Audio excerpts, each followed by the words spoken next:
Hello everyone.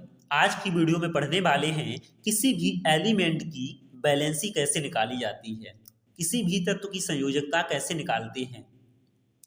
तो सबसे पहले जानेंगे संयोजकता कहते किसे हैं, संयोजकता होती क्या है। तो किसी अणु के निर्माण में किसी परमाणु द्वारा इलेक्ट्रॉनों के त्यागने या ग्रहण करने की क्षमता उसकी संयोजकता कहलाती है। अब अगर किसी भी तत्व की संयोजकता निकालनी है तो उसका हमें एटॉमिक नंबर पता होना चाहिए, परमाणु क्रमांक पता होना चाहिए और उसका इलेक्ट्रॉनिक विन्यास पता होना चाहिए, इलेक्ट्रॉनिक कॉन्फ़िगरेशन पता होना चाहिए। अब ये इलेक्ट्रॉनिक विन्यास क्या होता है? या अब ये इलेक्ट्रॉनिक विन्यास क्या होता है? Arrangement of the electrons in the cell, मतलब इलेक्ट्रॉनों को उसकी सेल में विभाजित करना ही इलेक्ट्रॉनिक विन्यास कहलाता है। इलेक्ट्रॉनिक विन्यास को बोरबरी के परमाणु मॉडल के अकॉर्डिंग निकालते हैं, KLMN के अकॉर्डिंग निकालते हैं, 2882 के अकॉर्डिंग निकालते हैं।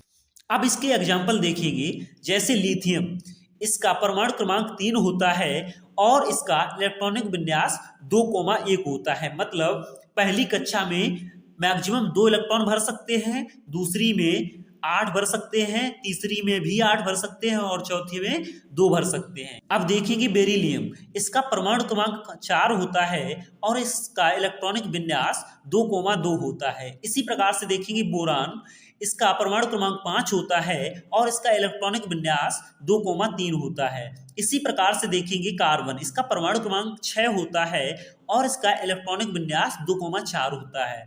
जो इलेक्ट्रॉन के अंतिम सेल में इलेक्ट्रॉनों की संख्या होती है उसे वैलेंसी इलेक्ट्रॉन बोलते हैं। किसी भी परमाणु के अंतिम सेल में जो इलेक्ट्रॉनों की संख्या होती है उसे वैलेंसी इलेक्ट्रॉन बोलते हैं। अगर वैलेंसी इलेक्ट्रॉन की संख्या 1 2 3 4 है, 1 2 3 4, तो वही उसकी वैलेंसी इलेक्ट्रॉन की संख्या वैलेंसी हो जाएगी। अगर किसी भी एलिमेंट में उसके अंतिम सेल में इलेक्ट्रॉनों की संख्या 1 2 3 4 है तो वही उसकी वैलेंसी हो जाएगी।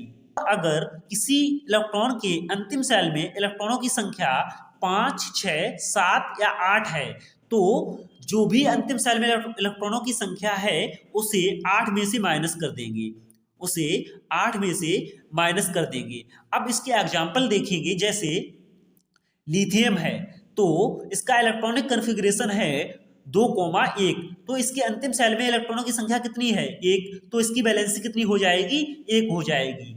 इसी प्रकार से देखेंगे बेरिलियम, इसके अंतिम सेल में इलेक्ट्रॉनों की संख्या कितनी है? 2 है, तो इसकी वैलेंसी कितनी हो जाएगी? 2 हो जाएगी। इसी प्रकार से देखेंगे बोरान, इसका परमाणु क्रमांक कितना है? 5 है और इसका इलेक्ट्रॉनिक विन्यास कितना है? 2,3, मतलब इसके अंतिम सेल में इलेक्ट्रॉनों की संख्या कितनी है? 3 है। वैलेंसी इलेक्ट्रॉन्स कितने हैं? 3 है, तो इसकी वैलेंसी कितनी हो जाएगी? 3 हो जाएगी। इसी प्रकार से देखेंगे कार्बन, इसका इलेक्ट्रॉनिक विन्यास 2,4 है और परमाणु क्रमांक 6 है, तो इसके अंतिम सेल में इलेक्ट्रॉनों की संख्या कितनी है? 4 है, तो इसकी वैलेंसी कितनी हो जाएगी? 4 हो जाएगी। इसी प्रकार से अब देखेंगे, अगर 4 से ज्यादा इलेक्ट्रॉन्स हैं अंतिम सेल में तो किस प्रकार से उसकी वैलेंसी निकालेंगे। अब जैसे नाइट्रोजन का देखेंगे, इसका परमाणु क्रमांक 7 है और इलेक्ट्रॉनिक विन्यास 2,5 है। तो मैंने बताया कि अगर 5 6 7 या 8 है इलेक्ट्रॉन अंतिम सेल में तो उसे 8 से माइनस करना है, तो 8 में से 5 को माइनस करेंगे तो 3 आएगा, तो इसकी वैलेंसी कितनी हो जाएगी?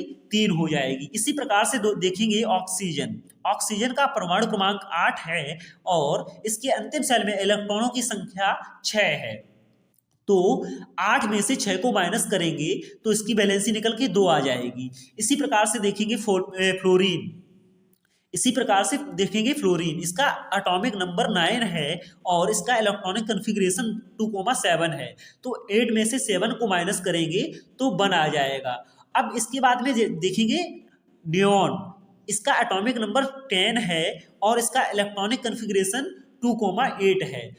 जो नोबेल गैसें होती हैं, अक्रिय गैसें होती हैं, उनके अंतिम सेल में उतने इलेक्ट्रॉन्स होते हैं जितने उन्हें चाहिए होते हैं, मतलब उनका अष्टक पूरा होता है।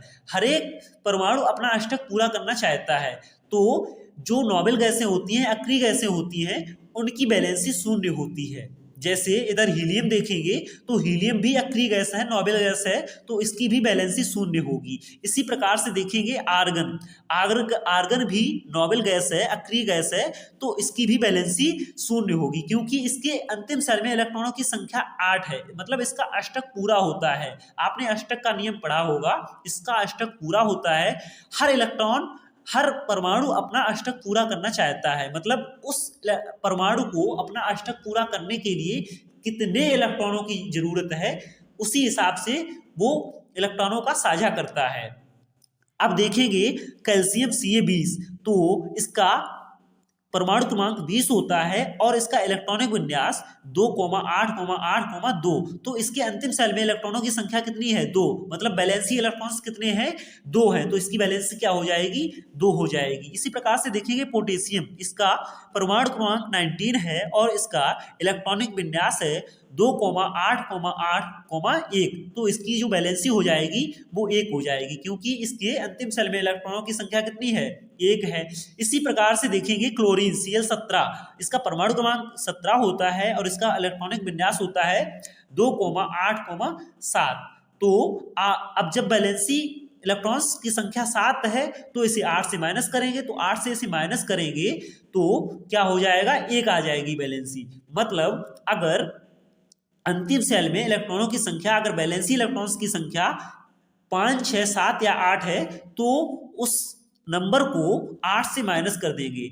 मतलब जो भी अंतिम सेल में इलेक्ट्रॉनों की संख्या होगी 5, 6, 7 या 8 जो भी हो, उसे 8 में से उस नंबर को माइनस कर देंगे तो हमारी वैलेंसी निकल आएगी। अब इसकी ट्रिक देखेंगे कि वैलेंसी को याद कैसे रखना है। तो देखेंगे 1 0 1 2 3 4 3 2 1 0 1 2 3 4 3 2 1 0